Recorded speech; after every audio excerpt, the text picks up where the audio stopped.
recebendo esses veículos aqui.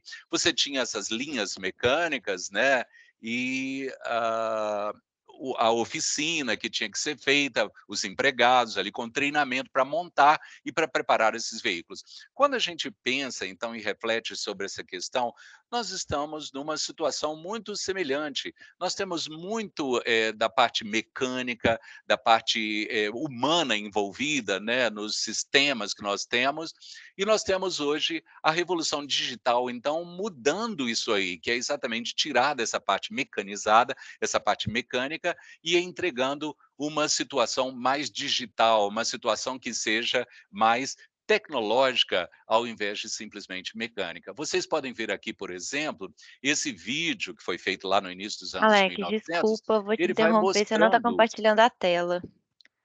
Me desculpe. Interrompi seu fluxo de tradução, que a gente não está Adriana, você vendo está sua tela.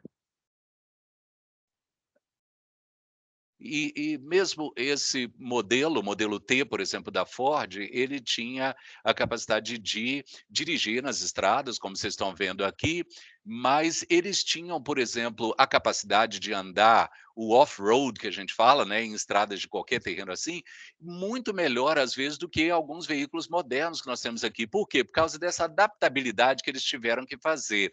Então, tem uma situação aqui dessa transformação que nós queremos fazer sobre geotecnia, geologia, geofísica e como transformar isso aí na eficiência digital. Isso é um pouco do que nós vamos falar hoje.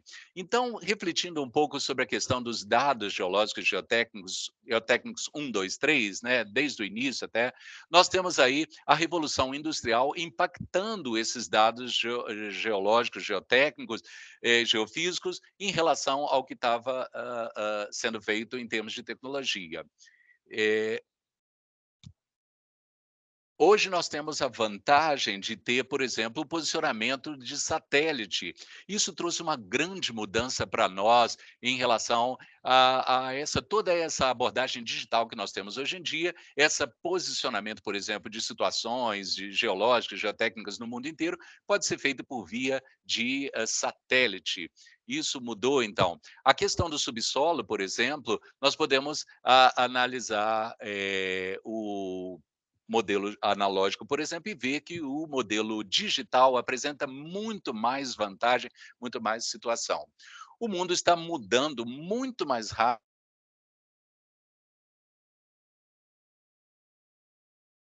Naquela montagem de veículos que eles tinham ali, hoje a velocidade de mudança é muito maior, né? E isso está mudando a maneira que a gente vive, a maneira que a gente impacta o mundo. Hoje nós estamos experimentando esse evento que, em todo o mundo, nós temos uma comunicação muito mais efetiva do que nós nunca tivemos antes, né? Por quê? Por causa exatamente da possibilidade digital. Quando a gente olha essas mega tendências que a gente tem visto, por exemplo, o crescimento do populacional que nós temos de 2 bilhões de pessoas a mais de pessoas entre hoje e 2050. Então, toda essa questão de minerais, de energia, água e alimentação que é necessária para daqui até 2050 para dar conta desses mais de 2 bilhões de pessoas que serão acrescentados ao nosso planeta. Em termos de infraestrutura, em termos de comunicação, vai ter uma exigência muito grande. Muita dessa população vai estar se movendo para espaços cada vez mais urbanizados. Então, nós vamos ter 2,5 bilhões de pessoas se movendo para cidades entre hoje e 2050. Isso vai colocar muito mais pressão na infraestrutura que nós temos hoje. E essa população vai precisar de esgoto, conectividade, transporte, aeroportos, túneis e todas essas situações. Então, nós vamos precisar de uma situação de subsolo, por exemplo, muito mais bem desenvolvida do que nós temos hoje. Eh, e a infraestrutura de subsolo vai ter que ser muito mais eh, colocado. Então, nós temos que entender o que está abaixo da infraestrutura para que nós possamos oferecer a essa população que vai chegar em 2050 tão grande assim, uma situação mais efetiva aqui. O que nós vamos ter em termos de tecnologia, por exemplo, são 80 bilhões de dispositivos que serão conectados até o ano 2050. Imagine isso, então, em todo o mundo. Como é que nós vamos ter que ter? Nós vamos ter que ter uma internet, por exemplo, com cada vez maior velocidade para estar atendendo a essa demanda que nós vamos ter. A conectividade vai ter que ser pensada em formas de cada vez maior velocidade. Nós vamos ter que ter grandes volumes de informação correndo para lá e para cá, muito maior do que o que nós temos hoje, né? Dessa forma de processos que nós temos que para as próximas pessoas que serão tomadoras de decisão, terão que ter muito mais conectividade, analítica avançada, por exemplo, a questão de robótica vai ter que ser muito mais avançada do que nós temos hoje. A questão de mudança climática, por exemplo, nós temos de 1,5 a 2 graus Celsius sendo aumentados na temperatura até 2050. Imagine hoje, nós teríamos um grande impacto na questão de secas, de enchentes, por exemplo, por causa dessa mudança climática que haverá até o ano 2050. Muito da população, por exemplo, vai ter que ser protegida de alguma forma de tanta mudança climática assim. Então, pode haver, por exemplo, tempestades e enchentes que haverão exatamente devido a essa mudança climática e esse aumento de temperatura. Isso vai aumentar cada vez mais a necessidade que a gente vai ter de atividades no subsolo. A gente tem que ter consciência de que hoje talvez a gente tenha um ambiente estável que a gente vai estar trabalhando, mas que essa mudança climática vai estar trazendo cada vez mais impactos. A sociedade, por exemplo, vai estar cada vez mais engajada, né, 90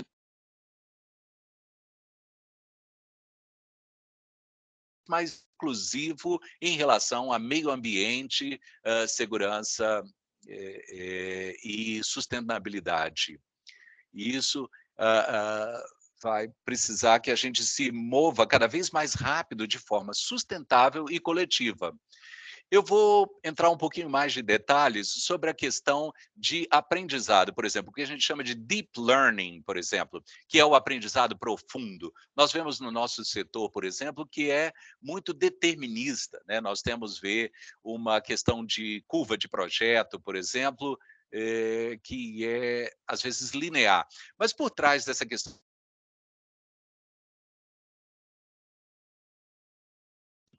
essa questão de probabilidade ligada ao projeto é algo que nós temos que ver e nós vamos extrair isso aí do deep learning, desse aprendizado profundo, né? O deep learning, por exemplo, ele poderia ser uma das questões mais importantes em termos de software do nosso tempo, que vai afetar o projeto e a maneira como nós vemos o projeto desenvolvemos. A questão de armazenagem de energia, por exemplo, né?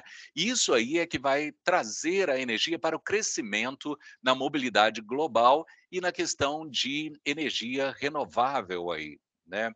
Nós temos a questão de redução, por exemplo, de emissões, e isso requer de nós a questão de lítio para ver, a questão de metais preciosos, por exemplo.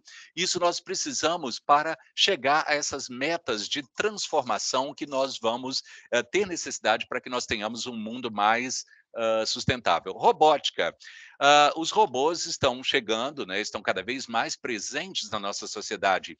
E isso, essa presença do robô, né, Assistente para mecânico tá ajudar a gente a tomar decisões que sejam mais mecânicas.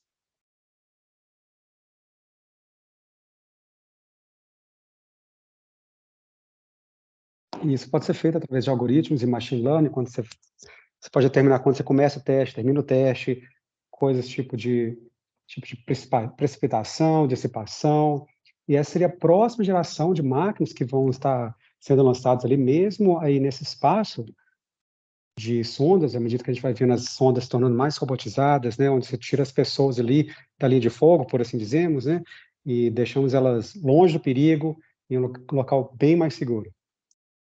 Gente, as mudanças são tão profundas no nosso mundo hoje em dia, que da perspectiva da história humana, nunca houve um momento de maior promessa e perigo potenciais. Essas são as palavras do Klaus Schwab, o fundador e executivo, o presidente executivo, né, do World Economic Forum, o Fórum Econômico Global, onde ele diz que nós podemos ou continuarmos indo para o caminho ruim ou mudar para o caminho do bem. Então, os nossos líderes da indústria, os líderes do futuro aqui na nossa indústria, precisam pensar de maneira mais sustentável e pensarem sobre o que pode ser feito em termos de metas, né? Em vez de sempre partir para a meta a curto prazo, mas pensar no médio e longo prazo. E a FUGO está pensando aqui sobre como podemos participar sobre melhoria de infraestrutura geotécnica, e realmente reutilizar materiais ali na obra, em vez de importar grandes quantidades de materiais, e aumentando o consumo ou a propagação de CO2, e com isso estamos procurando maneiras de utilizar elementos de maneiras mais verdes e cortando mais o consumo de pegada de carbono. E o mundo também não é, de forma alguma, um local estático, né? E com isso nós temos o conceito aqui do mundo em andamento, que é uma esfera que vem mudando a sua geologia com o tempo, e a força sendo exercida por essa esfera, que vem mudando ela não só de forma externa, mas também de forma interna, né?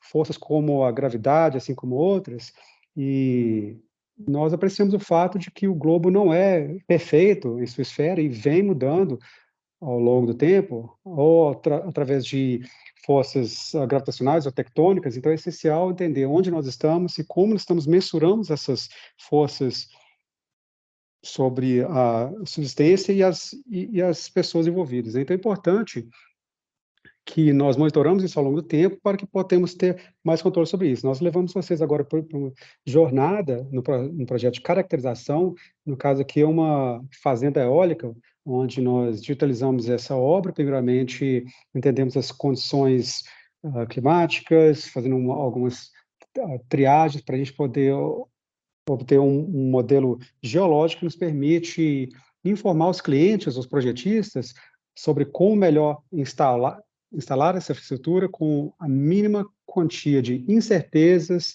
residuais aqui do projeto. Isso requer que passemos por vários processos geotécnicos de aquisição de dados para que podemos chegar a um projeto otimizado para entregar ao cliente. Podemos ver também esse gêmeo digital do futuro como uma etapa importantíssima do processo, e nós temos várias utilidades para dados geotécnicos, geodata, conforme nós chamamos, muitas vezes digitalizada e colocada no sistema de arquivos para um propósito futuro que às vezes as pessoas até chegam a esquecer. E o futuro é onde nós integramos esses dados, ou essas fontes digitais, em fontes verdes de informações que nos permitem não só avaliarmos as incertezas, os projetos e critérios que precisamos aplicar, mas também, quando chegarmos a vermos mais e mais dados disponíveis, a gente pode talvez alavancar esses modelos a torná-los cada vez mais verdes para continuamente aprender e se desenvolver através de machine learning e nos ajudar nessa jornada ao desconhecido. E com isso nós temos toda essa questão de como trabalhar com esses modelos de digital twins, e isso será cada vez mais possível no futuro, onde temos mais e mais dados geotécnicos. E essa revolução industrial tem em si 4 pilares, né? Nós temos o digital twin, o gêmeo digital, que nós já falamos, as cidades smart, as cidades inteligentes, que estão aumentando cada vez mais. Temos também o crowdsourcing, que vem utilizando cada vez mais dados. Temos segurança cibernética, com navegação integrada simultânea, assim como navegação global, e a democratização de dados, né? Onde sistematicamente, em torno de todos esses elementos didáticos, nós temos muita informação por aí, boa parte dela é privada ou pública, em alguns casos, né? Mas nem sempre ela é integrada em uma única fonte, e é aí que nós vemos a próxima revolução industrial ocorrendo, né? Ou seja, lavrando todos esses dados públicos, para interpretá-la de forma efetiva para o benefício do todo, do mundo. Aqui na Fugro, nós vemos esse ciclo de desenvolvimento ali a partir da ligação de uma lâmpada a toda a operação em si, seja ela uma infraestrutura estatal, uma barragem de rejeitos, um túnel e por aí vai. Isso sempre teve esses pilares fundamentais em jogo, enquanto nós temos a viabilidade de planejamento, o projeto preliminar, o projeto detalhado, construção e a operação dos ativos, né? E com isso nós temos uma certa incerteza, que seria uma coisa aparentemente alta durante o processo de viabilidade, e é aí que nós estamos na parte mais importante, né? O que nós fazemos aqui, a gente aplica as soluções inteligentes que destravam, por assim dizer,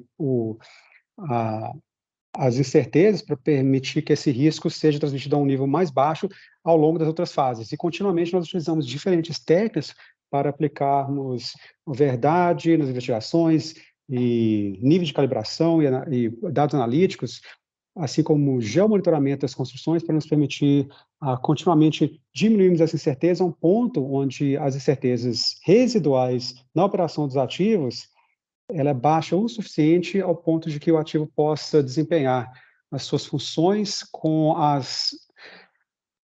de um ponto mais vantajoso economicamente e financeiramente. Na Fugro, não estamos satisfeitos simplesmente com abordagens tradicionais ou convencionais de investigações ou monitoramento. O que nós buscamos cada vez mais é um desafio do status quo, que é essa linha amarronzada, e tentamos aplicar novas técnicas de aprendizado com o nosso portfólio tecnológico e diminuímos essa questão de incerteza de maneira cada vez mais íngreme e de maneira mais rápida com o tempo. E o que isso nos permite é que podemos fornecer diferentes técnicas para reduzirmos as incertezas cada vez mais cedo, oferecendo mais opções para a tomada de decisões e para diminuir custos e para que podemos reavaliar o MPV e transferirmos isso ao tempo, ao acelerarmos o processo, fornecendo essa oportunidade de tempo, ou entregando essa oportunidade de tempo de volta para o proprietário, para que ele possa tomar vantagem de custo, capital, ou até mesmo outros mecanismos de redução de custos que podem ser empregados ali no projeto ou processo de desenvolvimento. E nessa jornada de hoje, nós vamos falar sobre algumas dessas tecnologias alternativas que estão em andamento atualmente aqui na indústria, ou no setor aqui com a Fugro, né? E antes do Ray nos levar nesse mergulho profundo ali da tecnologia espacial, eu queria dar a vocês uma íntegra aqui de um projeto de uma cidade que chama Align Inside Neon, é um gigaprojeto aqui da Fugro, é a cidade futuro do mundo, que é completamente digital, sustentável, toda a infraestrutura, conforme eu já tinha dito, né, algumas das mega tendências aqui estão no subsolo, o transporte é no subsolo, sistemas de arrefecimento e aquecimento também é no subsolo, e em cima, na superfície, só tem pedestres, bicicletas e as edificações onde as pessoas residem. E os espaços verdes estão ocupando a maior parte da superfície, e com isso nós tentamos produzir a cidade mais moderna do mundo, e ela é maior que o tamanho da cidade de Dubai, e ela fica ali logo perto da rota de comércio do Mar Vermelho.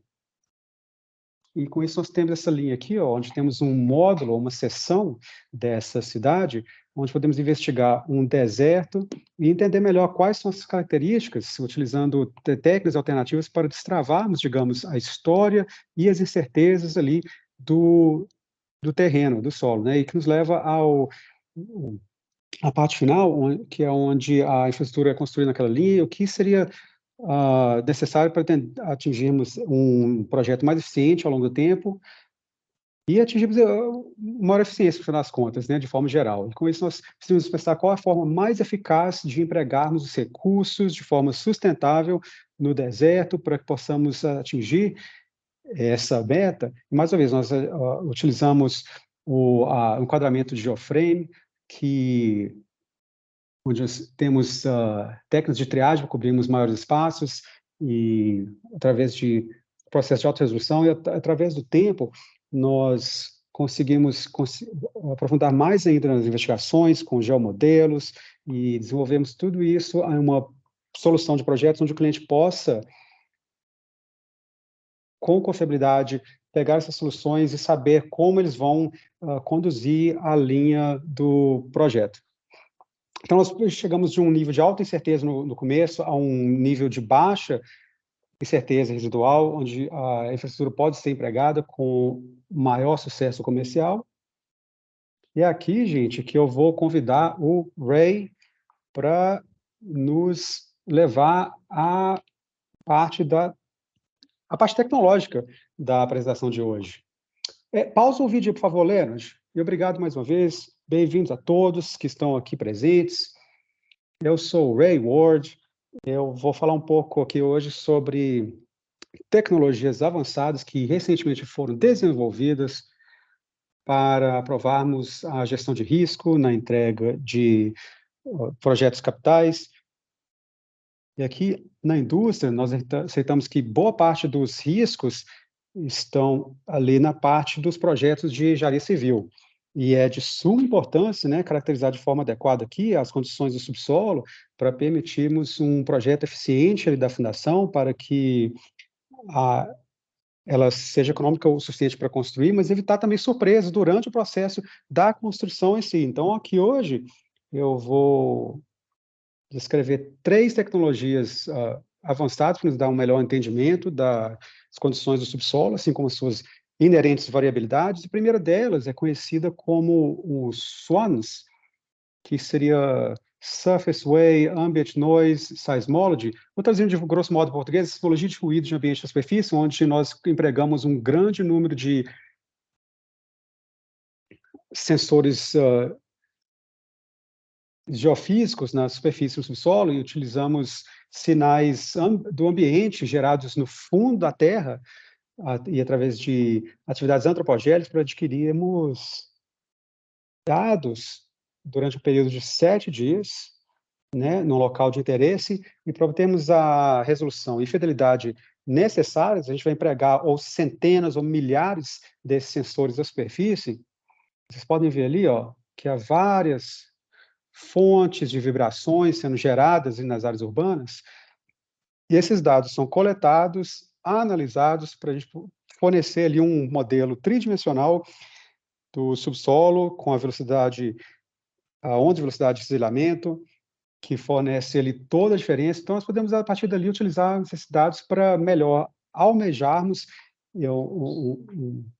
uma investigação mais assertiva para que possamos melhor caracterizar a taxa, profundidade e amplitude do local. E, em segundo lugar, nós temos um desenvolvimento de um teste de copenetração, digamos, onde temos uma sonda que faz uma perfuração, uma taxa constante para medir a resistência do solo, assim como a estratigrafia do solo, e isso vem sendo desenvolvido remotamente e inclusive, manipulado remotamente, que é diferente daquele CPT, né, convencional, que é impulsionado de metro a metro o solo, e ali nós temos uma bobina contínua que tem várias vantagens. Ela pode ser, por exemplo, operada sem o uso de pessoas a bordo do equipamento, e com isso nós fornecemos dados de maior qualidade, particularmente em termos de resposta de pós-pressão, onde talvez nós sejamos interessados em camadas de drenagem contínuas no subsolo. E essa bobina contínua permite uma penetração muito mais profunda. Nós temos, inclusive, a possibilidade de colocar um fluido lubrificante logo, como vocês podem ver na imagem, e com isso nós aumentamos nossa capacidade de penetração até 50 metros abaixo da superfície, e com isso nós conseguimos obter melhores condições de solo, às vezes até a 100 metros, onde conduzimos testes em 105 metros, até de maneira rotineira.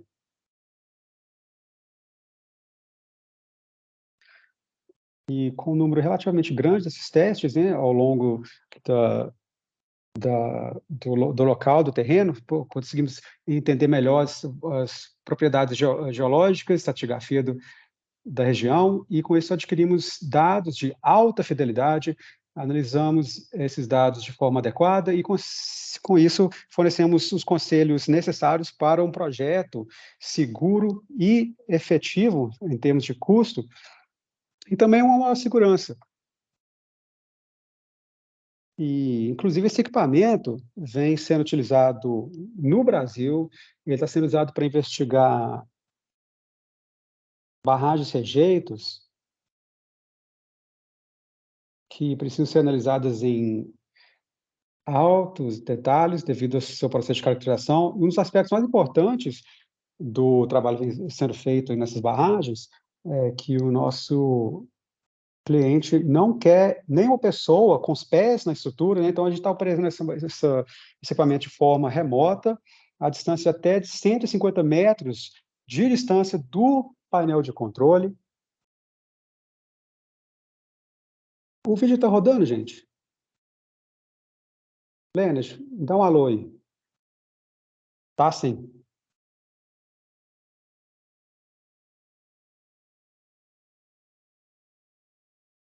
Muito bem. Então, nós estamos gerindo ali, ou medindo a resposta por pressão. E, recentemente, inclusive, a gente vem conduzindo uns piezômetros de corda vibrante remotamente e de forma automática também ali na região, de forma a obtermos grande êxito. E a final vantagem aqui é o que nós chamamos de penetrômetro de linha profunda, que é um aparelho que pode ser empregado ali dentro do furo, né? Então, ao invés de empurrar ela através da superfície, a gente faz um furo ali com uma máquina de investigação convencional, demonstrada ali à esquerda, e a alguns intervalos ali da perfuração, a gente pode empregar em uma linha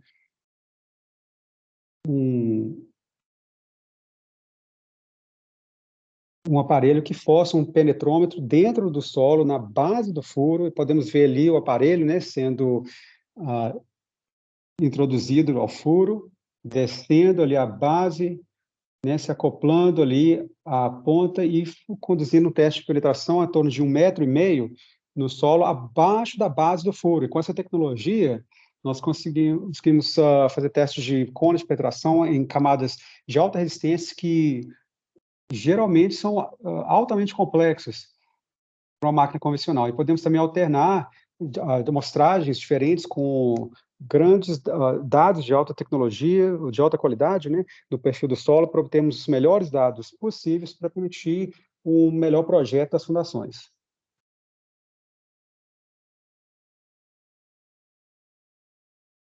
E, para concluir, já estabeleceu esses paralelos, né, com a Revolução Industrial e transformação ali na indústria automobilística. Nós sentimos aqui que agora que nós vamos entregar melhor o nosso trabalho como engenheiros de subsolo e geotécnicos de forma mais eficaz, é claro que vai ter que haver uma transformação na nossa indústria. A pergunta que agora para todos os engenheiros geotécnicos aqui é, inclusive os geocientistas também presentes, né, da casa, como que vocês vão fazer parte dessa transformação? Como vocês vão participar, no final das contas, desse processo?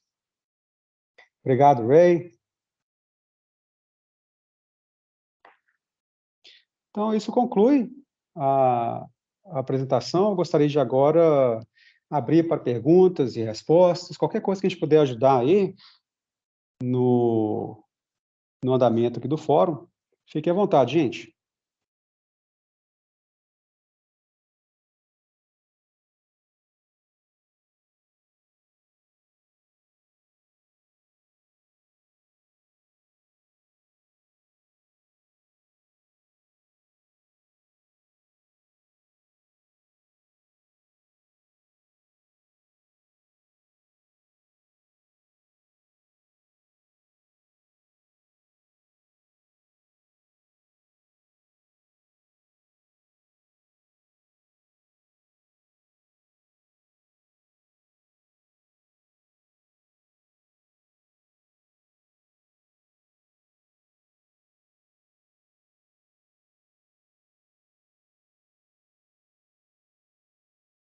Mas, professor, o áudio ele não está saindo. Vamos ficar no aguardo aqui só um minutinho. Em breve, o professor Josias deve entrar.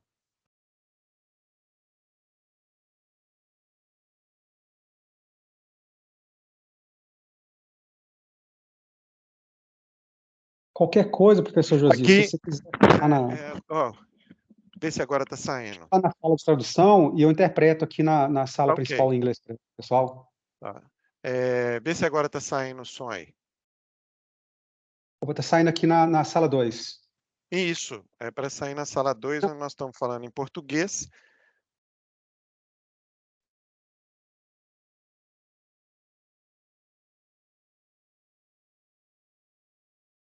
E só Ele que está falando, ele tá falando na Sim. sala de interpretação, o Alex. Pode continuar, professor. Sim. Então, eu coloquei aqui no chat da sala principal para o pessoal Josias, colocar o texto em perguntas aqui. Sim, Bruno.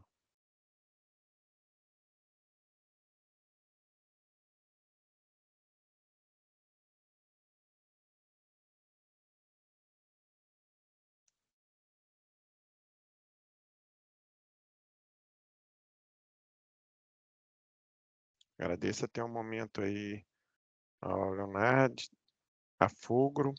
Estamos aguardando perguntas aqui. Eu vou fazer uma primeira pergunta.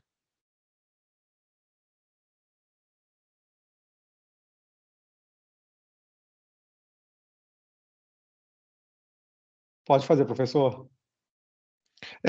Quais os tipos de sensores vão nessa haste que penetra nesse equipamento que o Ray apresentou? Ele falou em piezômetros, mas qual o tipo de sensor?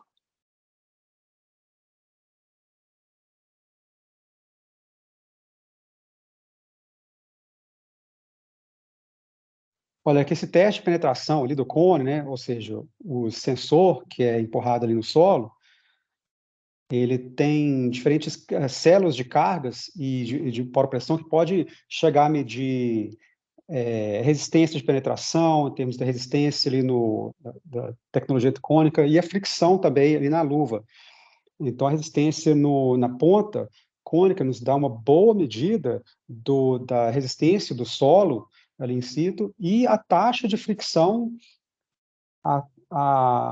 nos conta também qual que é o tipo de solo em que estamos lidando. E a poropressão hídrica ali que nós utilizamos na penetração nos dá um melhor entendimento do comportamento do solo e, além disso, temos penetrômetros especializados ali que podem mensurar a permeabilidade relativa ali do solo com eletrocondutividade, pode medir a temperatura.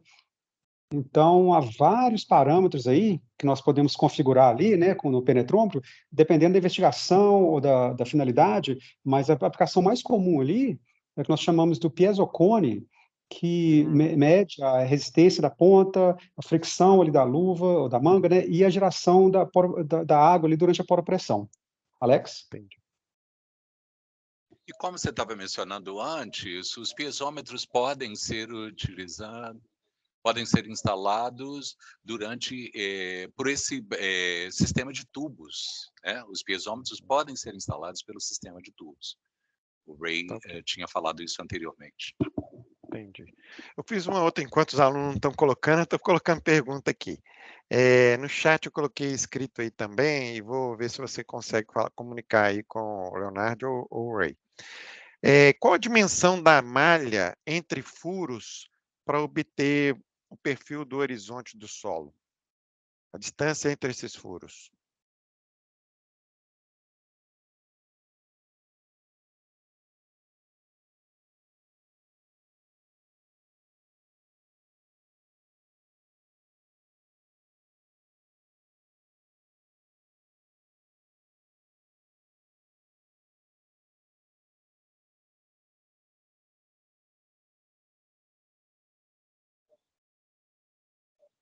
Bom, a questão nossa não é exatamente perfuração de solo, tá? Não é exatamente isso numa malha regular, porque a geologia do subsolo é muito variável, né? Ela tem muita variação.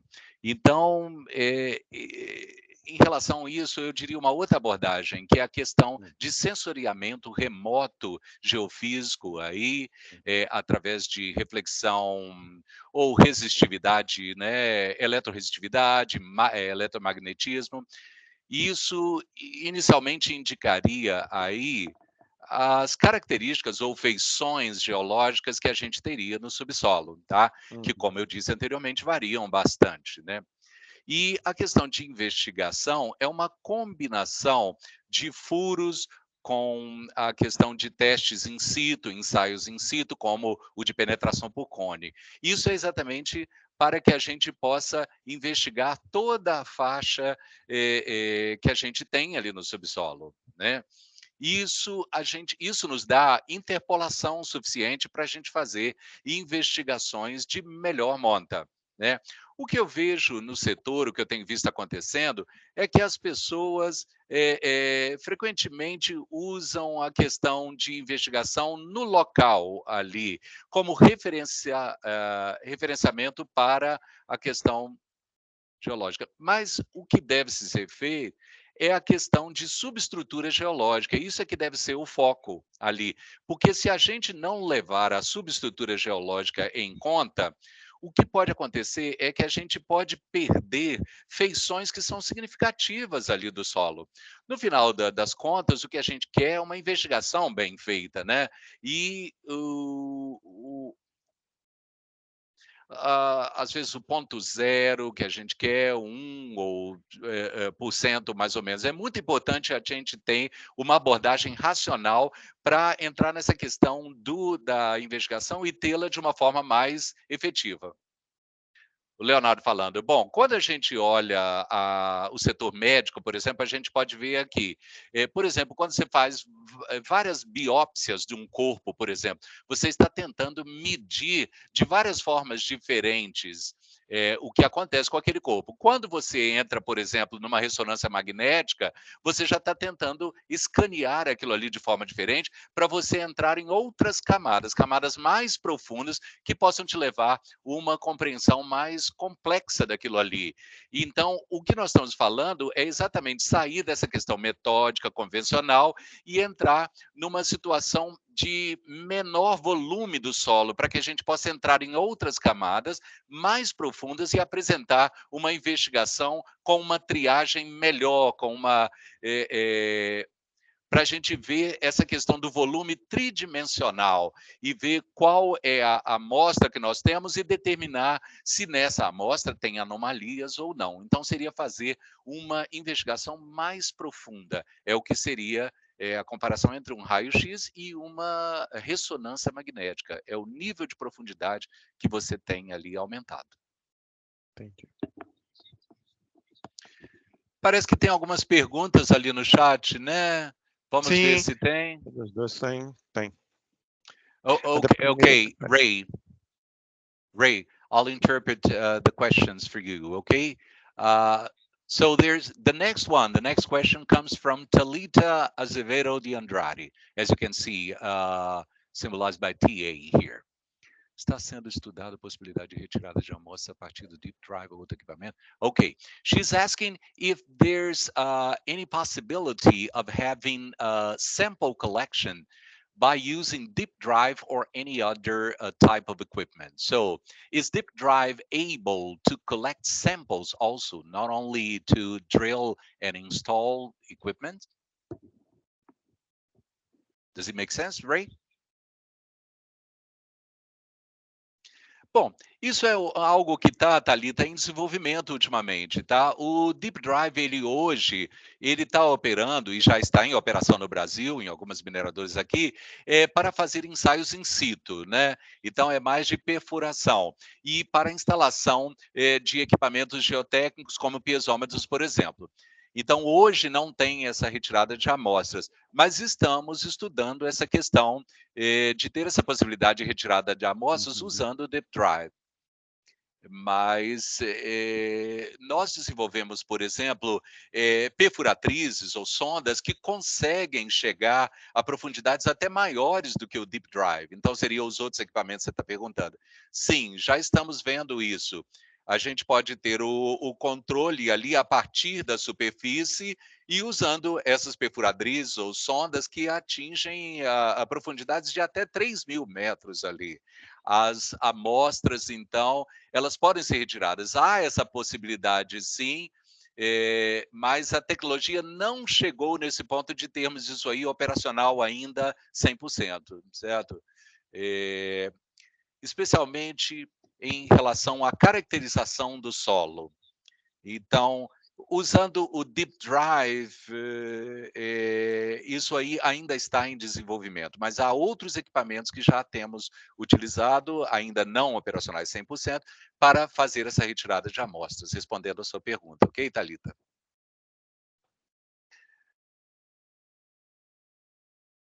Ray and Leonard, the other questions we have.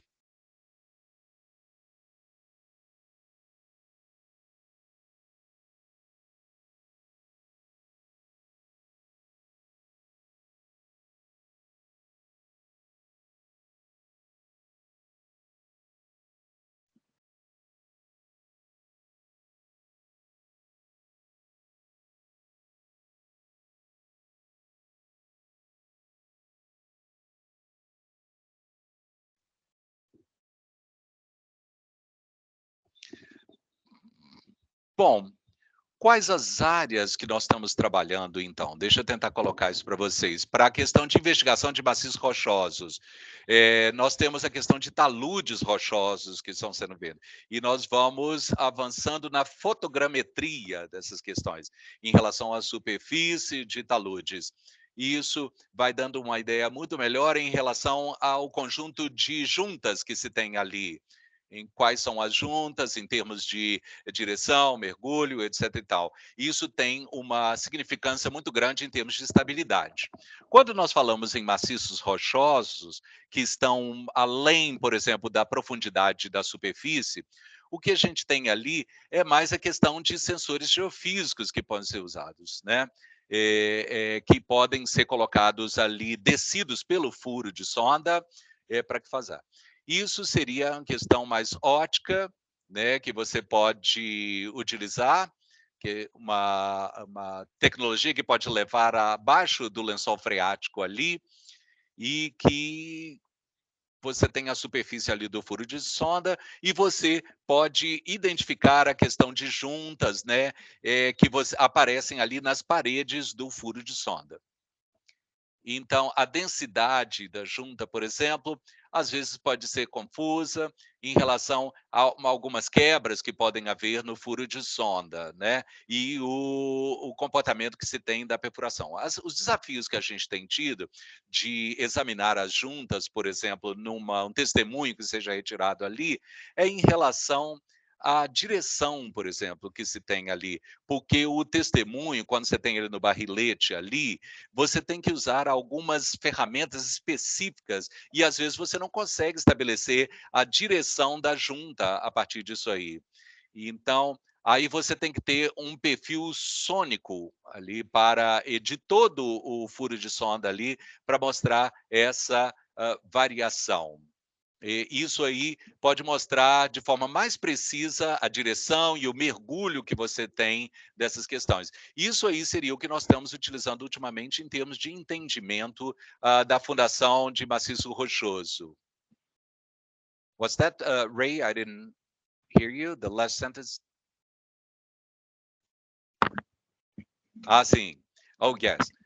Espero que isso tenha respondido a pergunta do Marcelo ali. Marcelo Pinto que fez uma pergunta. Ray, there's another question by João Paulo Xiste Costa. He asked the question in the other room, and I'm going to interpret that for you, okay? He says, good evening. What's the relationship in between the use of SWANS within the interferometry by using passive microseismics? Is it possible for us to establish a correlation with the status of rigidity of the geotechnical structure? Sim, é possível, João. É possível estabelecer essa correlação. O que a gente faz é a gente lida com esse ruído ambiente ali e a gente, então, faz uma transformação matemática complexa ali, fazendo inversões, e aí, através disso, a gente cria alguns modelos de baseado na onda de cisalhamento, né? Naquela velocidade da onda cisalhante. Então, o que nos diz, isso aí nos diz sobre variações em pequenas rigidez que você pode ter ali. O valor disso é que você pode melhor ver a questão de investigação intrusiva. Você pode ter respostas melhores da investigação intrusiva.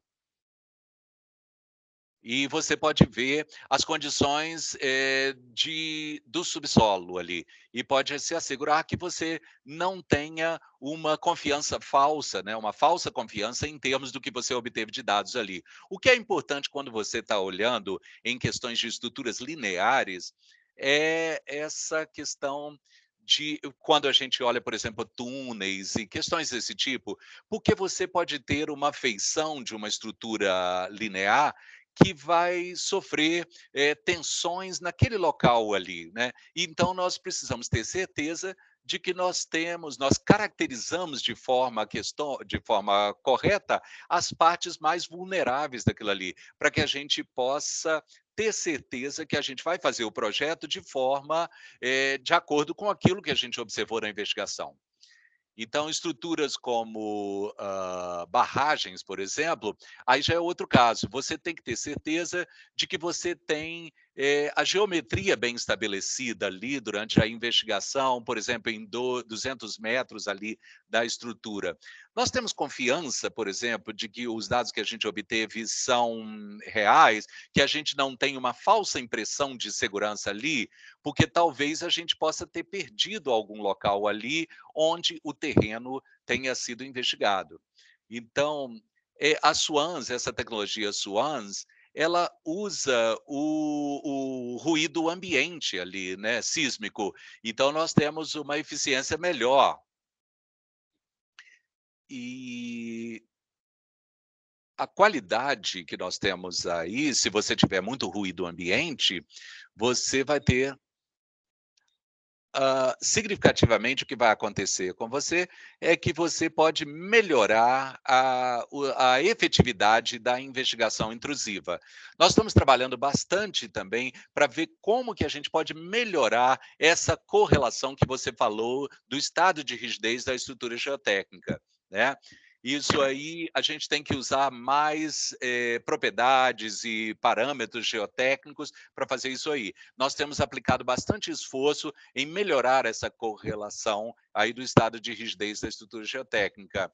A gente pode entrar com uma quantidade muito grande de dados num algoritmo de aprendizado por máquina, o machine learning, para estabelecer essa correlação do estado de rigidez da estrutura geotécnica. Então, bastante esforço, bastante trabalho tem sido feito para se melhorar isso aí, ok, João Paulo?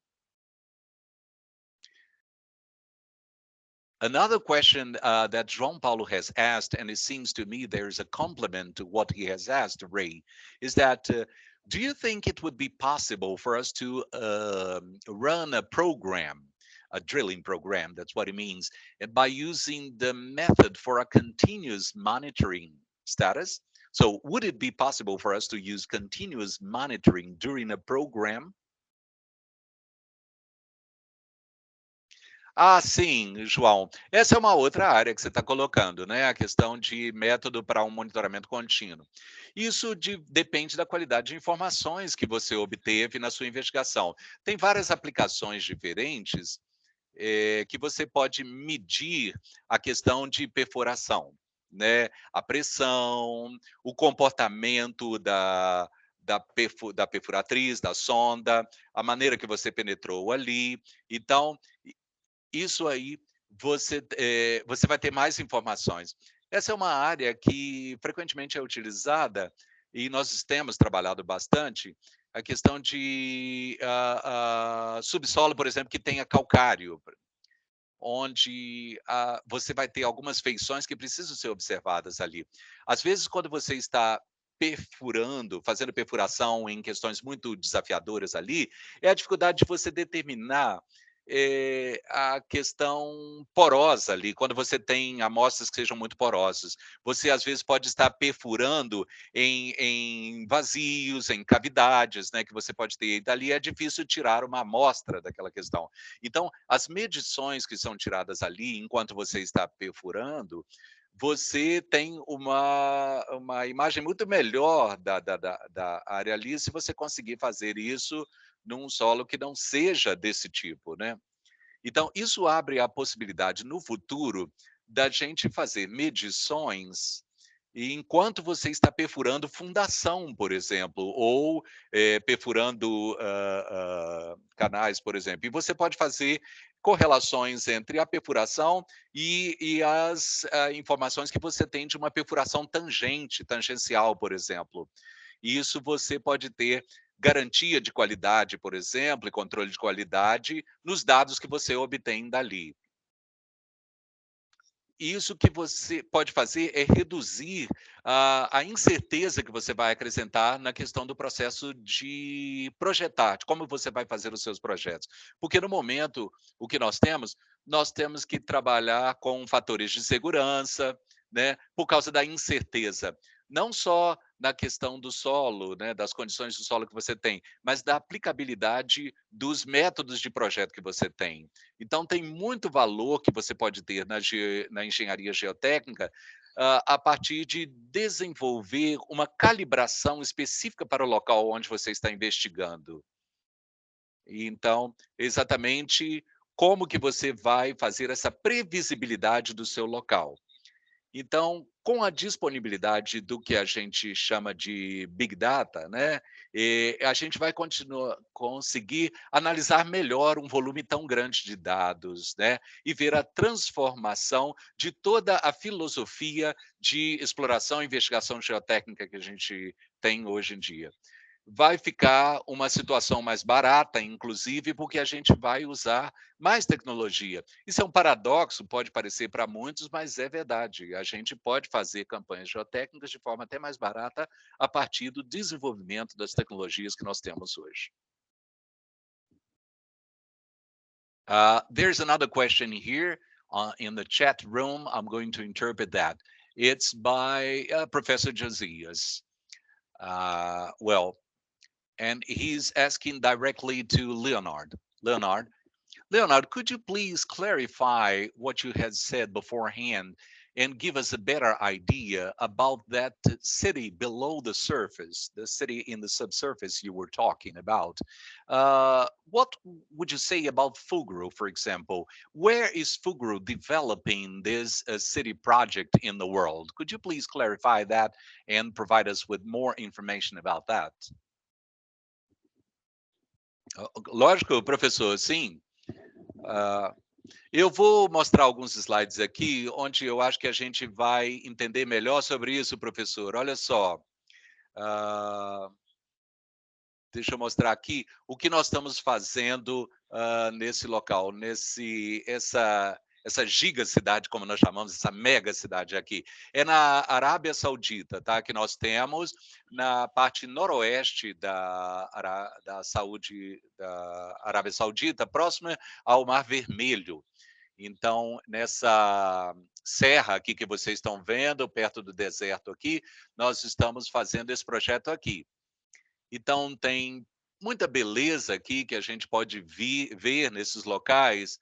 E o que a gente está entregando aqui é um projeto mais acelerado de fundação, tá? É isso que nós estamos fazendo. Nós estamos tentando construir a cidade até 2030, usando uma abordagem que não seja convencional. É um projeto Greenfield que nós estamos fazendo aqui. O que nós queremos fazer é fazer algo que seja confiável, algo que seja focado no cronograma, né? Então, que a gente obedeça a questão de prazo aqui que chega, e seja confiável, seja escalável e focado na questão do cronograma. E nós queremos ter uma área nas montanhas, por exemplo, que quando eles estiverem em neve, possa se fazer até esqui lá. Então, veja bem, é um projeto que abrange bastante coisa, não só no subsolo, mas também na questão da superfície, né? O que nós empregamos lá e utilizamos foi alguma questão bem interessante em termos dos swans, né?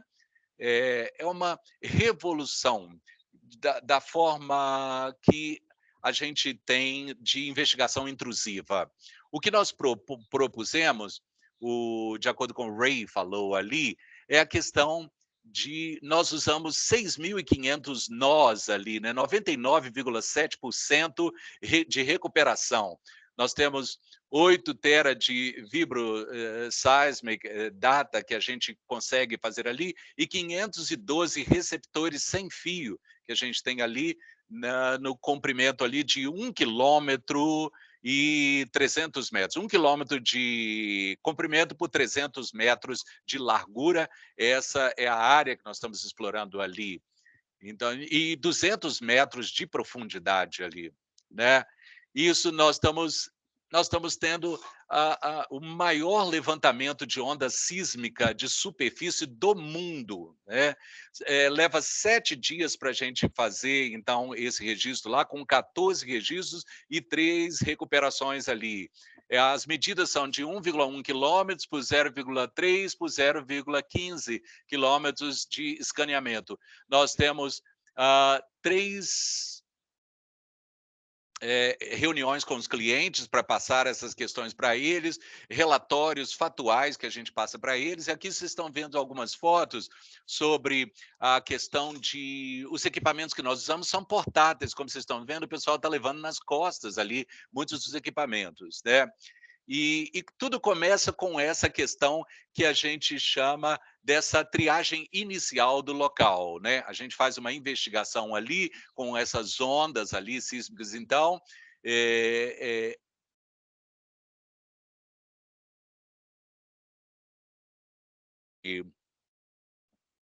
ressonância magnética para o corpo, por exemplo. Você chega com essa investigação ali, você chega então a um volume 3D ali, com algumas propriedades de engenharia que você consegue captar por isso aqui, né?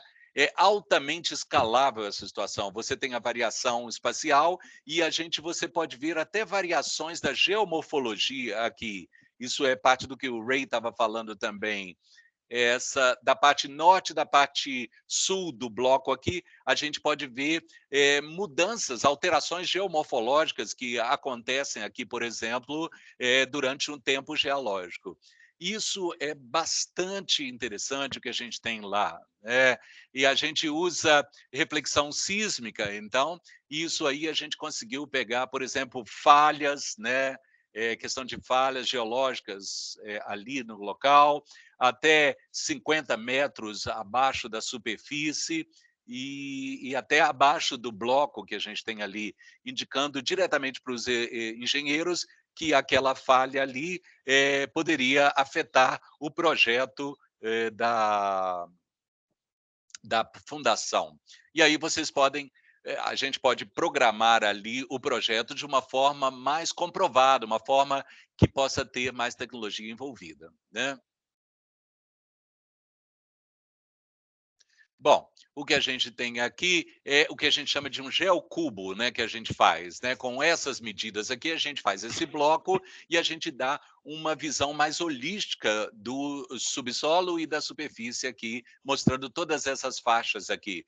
O que seria uma abordagem convencional para essa investigação se transformou numa situação completamente não convencional, né? A gente acelerou a metodologia de obtenção de dados e até de observação dessas variações geomorfológicas aqui. É uma solução muito mais rica, muito mais potente que a gente pode fornecer ao cliente na metade do tempo do que seria feito de forma convencional. Essa é a área real que a gente vê aqui, que a gente está vendo que o setor está passando, né? Cada vez mais tensão em termos de cronograma apertado e situações que a gente deve ter aqui. Então, isso vai acrescentar um valor cada vez maior à engenharia fazendo dessa forma aqui.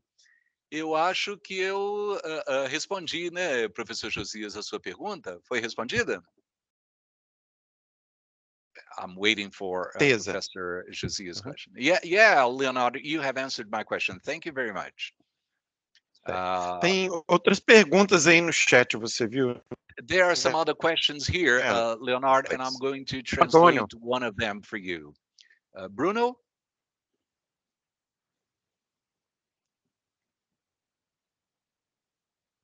I think Tem Bruno uma is not pergunta do listening Marco to me. Antônio Martins.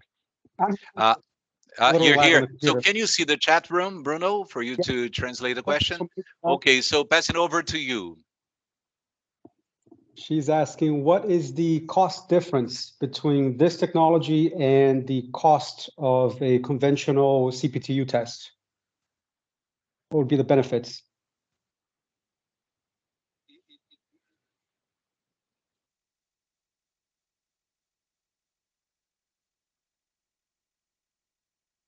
Na verdade, o benefício aqui é de tempo, né? Se você estiver fazendo uma investigação de solo, escaneando ali primeiro, depois almejando áreas onde você sabe que há uma incerteza ou outra, e utilizando investigações menos e menos intrusivas, você ainda vai precisar, no final das contas, uma investigação intrusiva, né? O CPT é uma medida que é necessária com esse radar. Então, o que você vai fazer é menos investigações intrusivas, mas no final das contas você vai entregar um modelo real em um enquadramento de tempo muito menor, por relativamente o mesmo tempo que você faria com uma investigação tradicional, né? Mas você tem o benefício de tempo aqui e uma melhor resolução. Ô, Leonard, eu estava querendo, acho que a pergunta era mais específica, era mais uma comparação com o Deep Drive CPT com a convencional. Que talvez seria melhor você responder do que eu. É melhor mesmo. Vamos lá. Olha, no caso do emprego, da empregação mineral, né? É uma tecnologia bem interessante que tem essa tecnologia que é operada por seres humanos, ao contrário de uma coisa que é completamente autônoma, né? Você tem aquela coisa, questão convencional, e essa mais tecnológica, né? Somente no ambiente de alto risco, onde o operador não está ali no equipamento, está trabalhando de forma mais remota, e com isso não tem uma comparação muito precisa quanto de taxa, não, já que a operação é completamente diferente do que você normalmente consideraria convencional em termos de CPT, os geotécnicos. Então, é isso. Mas só complementar aqui, ó, de forma convencional, né, em termos de aplicações convencionais, a gente esperaria que uma taxa maior de produção possa, talvez, compensar, né, aquele custo capital ali inerente. Uma coisa que você tem que lembrar, gente, é que aquele sistema da bobina do Deep Drive é uma qualidade muito maior com relação né, dos dados entregáveis, né, quando se compara com um CPT convencional. E quando você impulsiona o cone ali no solo, né, apenas incrementos de 1 metro, né, então ao final de cada pulsada, você vai aumentando a poropressão, né, então você precisa de alguns centímetros para aquela poropressão se acumule novamente, e isso pode causar uma má interpretação ou até disfarçar umas camadas de drenagem ali. Então, quando a gente está analisando, especialmente os solos mais fofos, né, a gente pode estar olhando mais uma questão de consolidação a longo prazo. A gente está mais interessado em definir o caminho de drenagem, e com isso você pode ter aquelas camadas mais finas, né, que foram colocadas ali durante o processo de sedimentação, que são contíguas, ou relativamente contíguas, né, ao longo das laterais, que pode aumentar a consolidação.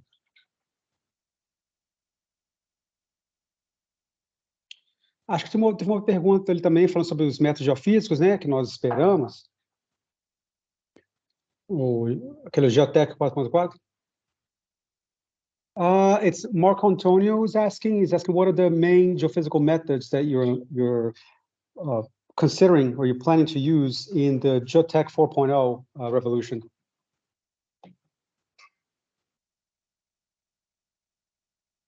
É o seguinte, as tecnologias como as SWANs, assim como refletores sísmicos de alta resolução, a gente trabalha muitas vezes em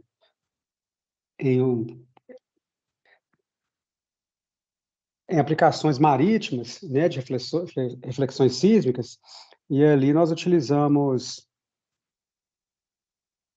uns refletores, técnicas de reflexões sísmicas, particularmente na construção de túneis, porque eles estamos muito interessados aqui nas falhas geológicas, né, que cortam ali o alimento do túnel, porque, de forma geral, um solo muito mais quebradiço, né, muito mais pobre, digamos assim, sobre essas condições. Um dos principais avanços aqui são sensores utilizados, porque, vejam bem, durante vários anos, essas reflexões sísmicas ali são empregadas através de o que nós chamamos de geofones, né, que é um integrador térmico que mede a velocidade através de uma entrada de dados de aceleração, e até uma resposta de frequência bem limitada, onde as características são bem lineares, né, quanto à sua empregabilidade. E, recentemente, nós temos o que nós chamamos de mass transducers, que é a mesma tecnologia que é utilizada nos acelerômetros para a gente poder causar ativação de airbags na indústria automotiva. E esses sensores têm uma resposta com uma frequência bem mais contínua, e com isso nós obtemos uma qualidade muito melhor nas medidas geofísicas, que nos permitem, né, se a gente tem o melhor alcance de frequência nos solos, a gente pode obter uma melhor resolução na superfície, e também a penetração em certas profundidades, para a gente poder analisar isso de maneira mais profunda, né, nas estruturas geológicas. E com isso nós temos todo esse contexto ali de triagem de local, que é semelhante a raio-x, ressonância magnética. O exemplo que eu gosto de utilizar é o exemplo do odontológico, né? Digamos que eu tenho uma dor de dente e eu não quero perfurar todos os dentes para saber qual que precisa, que está causando a dor, né? Então eu posso usar meu raio-x e identificar melhor onde está a cárie, o dente, né? Então eu vou só furar ali o dente necessário. E é a mesma abordagem que nós estamos utilizando aqui, né? A gente está fazendo uma visão geral das condições do subsolo e utilizando a visão geral para planejar melhor e almejar melhor as investigações subsequentes. E outro conceito importante aqui, ó, para conseguir o melhor aqui do estudo de caracterização ali da obra, mandar esses dados, né, transmitir esses dados para os engenheiros em tempo real. Porque muitas vezes, baseado no que nós aprendemos, né, até hoje, né, quanto melhor o plano, melhor a investigação, né? A gente pode encontrar diferentes condições de solo ali, né, diferentes tempos. A gente pode pegar diferentes amostras, né, que sejam mais adequadas, com diferentes tipos de testes laboratoriais, para a gente poder medir um parâmetro que pode acabar sendo bem crítico ali para um projeto subsequente da fundação, né? Então, o que a gente está fazendo a gente está colocando investindo muito esforço aqui no desenvolvimento, na obtenção de dados nas obras, no final de cada um desses turnos. E, mais uma vez, essa é uma aplicação de tecnologia digital, onde os engenheiros de campo e nossos perfuradores estão todos equipados ali com os tablets, né, em mãos, todos ali conectados à internet, para que todos estão ali logando a internet à medida que eles vão fazendo o trabalho ao longo do dia, e aquilo está disponível para pessoas tipo eu, né, em tempo real, para utilizar ali na hora que quiser, para fazer recomendações sobre o tempo de permanência no escopo da investigação, ou até modificar aquilo para melhorar a efetividade do processo, e por aí vai.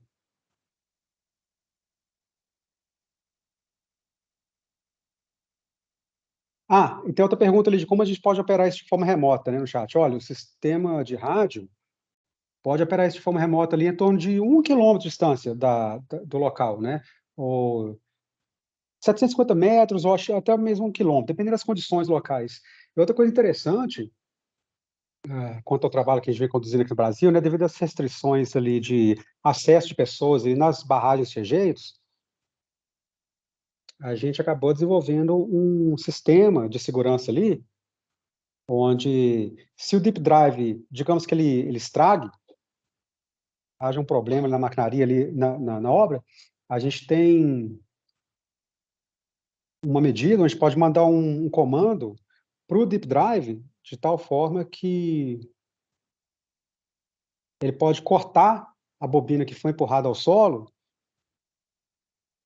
e com isso a gente pode colocar a transmissão ali para o neutro e recuperar a máquina do Deep Drive, né, através de um trator especial ali. Então, quando o Deep Drive é empregado na barragem de rejeitos, ele fica conectado a um guincho bem poderoso ali, que fica numa área segura, né, numa das ombreiras, de tal forma que, se houver um problema ali com a máquina, com o equipamento, a gente pode guinchar ele, puxar ele de volta, sem colocar mais pessoas ali no campo para tentar efetivar um conserto, alguma coisa, né? Ninguém mais corre risco.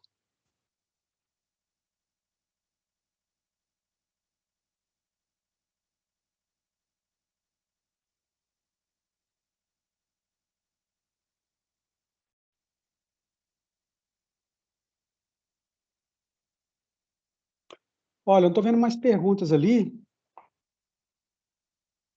So far, that's all we got. Should we give it another minute? Alguma outra pergunta, gente? Agora é a hora.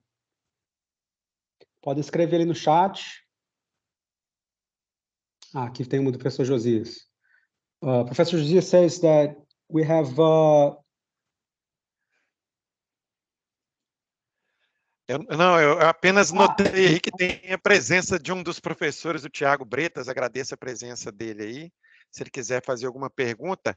E notei também uma presença relevante, que é da diretora da FUGRO, a Aline Martins. Professor, só um minutinho, o Ray está falando. Sim, desculpa. Você pode, se você puder falar na sala principal, você pode interpretar aqui, mas eu não consigo, porque as duas salas estão vindo, tá vindo entrada de voz. Ok. Só um minuto. Sorry, Professor Ray, I couldn't hear. There's somebody speaking in the other room, so I couldn't hear. I got way more voices in my head than I'm used to. So if you could repeat yourself, I'd appreciate it. Olha, repetindo aqui, a Helena Martin, que é a nosso contato aqui no Brasil, né? Ela está aqui no call, então eu estava sugerindo que a gente compartilhe o e-mail da Helena, que está agora no chat ali, ó, Helena Martins. Se alguém tiver alguma pergunta depois da apresentação, passa, manda um e-mail para a Aline ali que ela responde de forma local, até em português, aline.martins@fugro.com. Bem lembrado, Ray.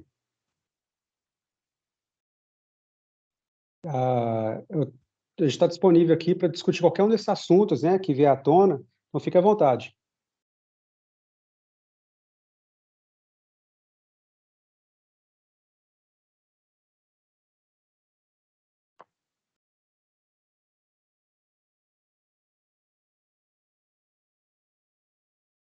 Sounds like that's all the questions for now. Pessoal, então, muito obrigado mais uma vez. Eu queria agradecer pela oportunidade, a Alex, Bruno, os intérpretes. Né? Foi um prazer apresentar aqui para todos. Foi uma bela oportunidade e também eu gostei muito de estar participando aqui com a universidade, né? Com todos os alunos e participantes. Muito obrigado mais uma vez.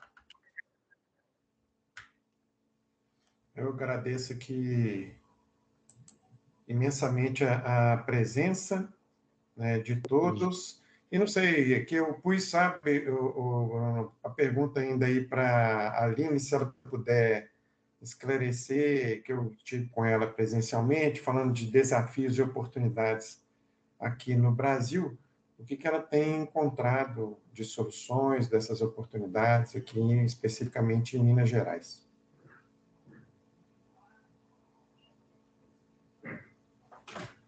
Agradeço imensamente ao Leonardo, a presença também da Adriana.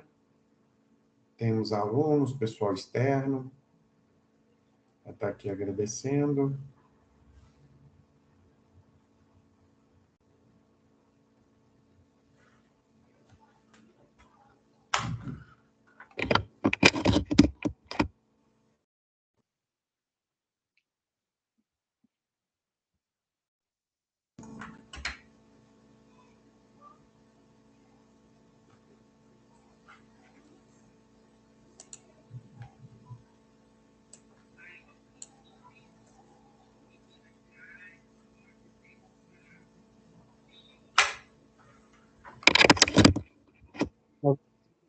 técnicas convencionais aqui, juntas com questões geofísicas, dependendo, é claro, das características da investigação, né, e monitoramento. Nós podemos utilizar eletroresistividade, potenciais induzidos, estudos sísmicos convencionais, MSW, e a ideia aqui é de entregar ao cliente não só os furos, né, a perfuração, os logs, perfis, né, nada de muito medonho, né? Toda uma taxa de cores ali que você obtém diretamente da questão geofísica, às vezes a pessoa nem sabe o que aquilo é, não sabe interpretar, mas a ideia final aqui é de entregar ao cliente todos os dados, né, de forma íntegra aqui, toda a taxa ali, geotécnica, geológica, né, e com medidas bem diretas. O que o cliente acaba tendo em mãos ali é o modelo completo, através do modelo Leapfrog, né, com um perfil geotécnico tridimensional. Então, eles têm aqui um modelo 3D, com todos os solos, características, tabela hídrica. Se tiver um potencial induzido ali, você pode até descobrir um pouco mais sobre a direção da vazão d'água. Até mesmo uma coisa, olha, que é inclusive para a gente aqui, né, no Brasil, quando a gente trata de barragens de rejeito aqui, é aquela fronteira entre os rejeitos e o terreno original, o solo residual, que pode ter sido capturado, ou pode ter sido introduzido ali durante a construção da barragem. Então, no final das contas, é muita informação que a gente pode capturar através desses modelos aqui, e com isso, aqui no Brasil, com esse desenvolvimento aqui, a gente vem desenvolvendo informações cada vez mais precisas, conforme o Lênin já disse. E outro aspecto legal aqui é que a gente já vem utilizando esse tipo de solução que nós chamamos de GIM, que é o Ground Integrated Modeling, modelagem integrada de solo, que já está disponível no Other Solutions, e no futuro bem breve, a gente vai estar empregando isso no Brasil também.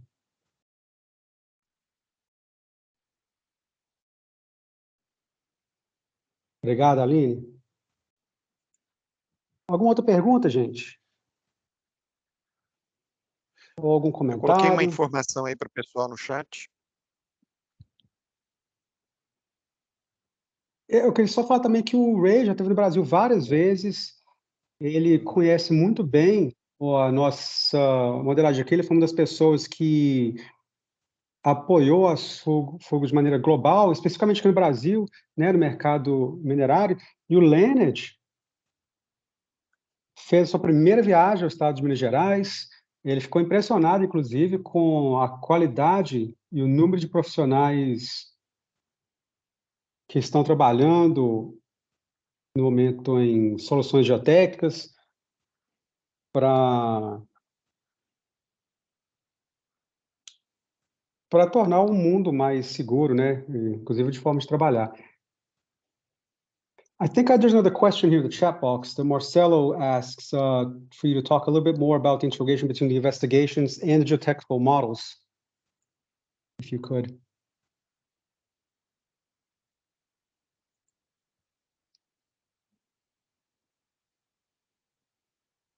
Acho que eu acabei de responder essa pergunta, né, do Marcelo. É algo que já está rodando no Brasil, isso já vem acontecendo. O SWANS não está ainda aqui no país, né, mas a gente está utilizando ainda a parte geofísica convencional para transformar os dados em informação e sobrepor isso com as investigações intrusivas com a investigação geotécnica.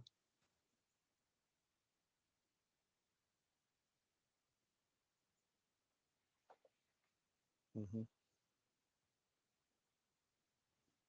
Acho que agora deu para esclarecer todos. Não sei se alguém tem mais alguma coisa a colocar.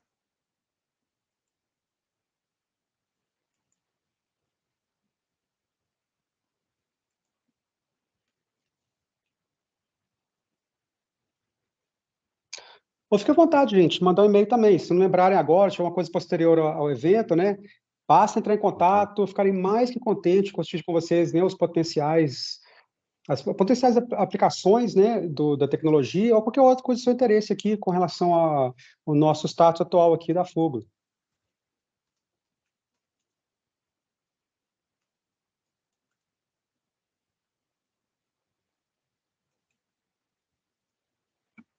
Ok, pessoal? Muito obrigado. Fico muito agradecido com a oportunidade e espero ouvir de vocês no futuro.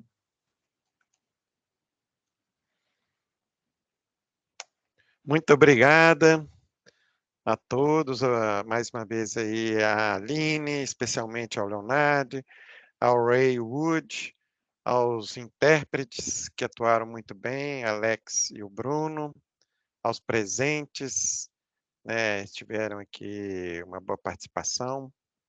Estamos abertos. A gente gravou os 2 links. Eu vou ver se depois eu consigo fazer uma união dos 2 e fazer uma gravação única e colocar no YouTube, se a Fugro assim permitir. Verifica se ele vê algum problema com relação a isso, o Alex ou o Bruno.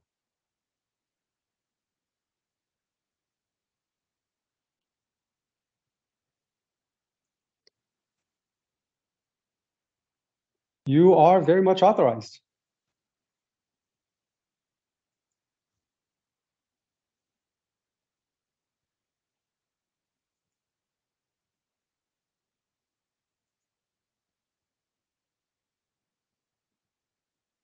Ok. Boa noite a todos. Saúde, ótimo fim de semana e até a próxima. Sala de interpretação desligando. Ok, vou desligando mais uma vez aqui. Obrigado a todos. Adriana, peço para você parar a gravação de uma forma correta para poder preservar aí o arquivo, tá ok?